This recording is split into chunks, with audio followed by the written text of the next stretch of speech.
Good morning, and I would like to welcome the Pilgrims of Hope who are here at the Manila Cathedral. When we hear this gospel, or a gospel like this, we tend to make a choice.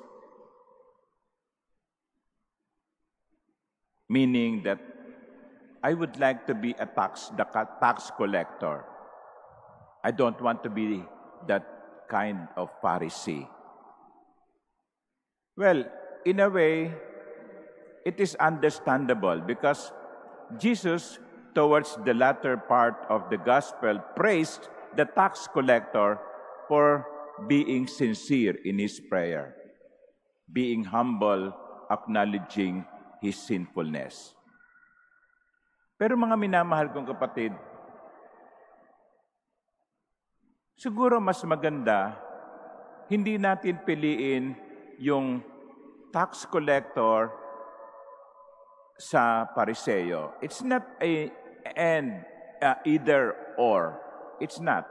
For me, no, it's not.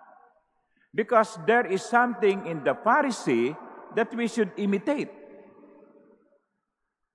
Like for example, no, the Pharisee is praying. The Pharisee is fasting or making sacrifices. The Pharisee is paying tithes on his own whole income. Those are good things. Those are virtues.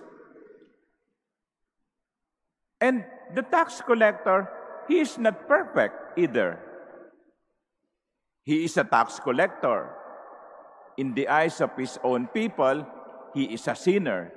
And that is why he acknowledged his sin. Sa mga minamahal kong kapatid, hindi tayo dito pinamimili. Ikaw ba ay magiging Pariseo o ikaw ba ay magiging maniningil ng buwis? Tignan natin ano yung mabuti sa Pariseo at yun ang ating tularan.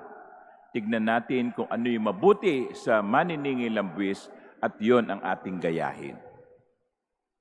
Because we are striving to be perfect. We are not striving to be,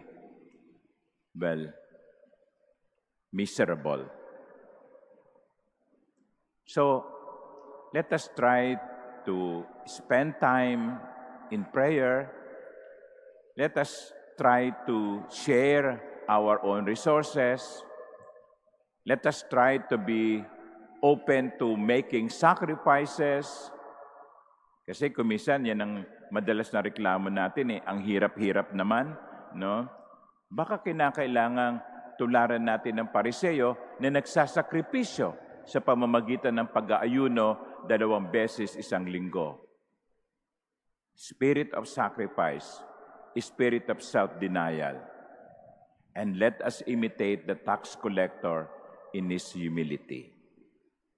Many times, life is not an either or. Life is both. Amen.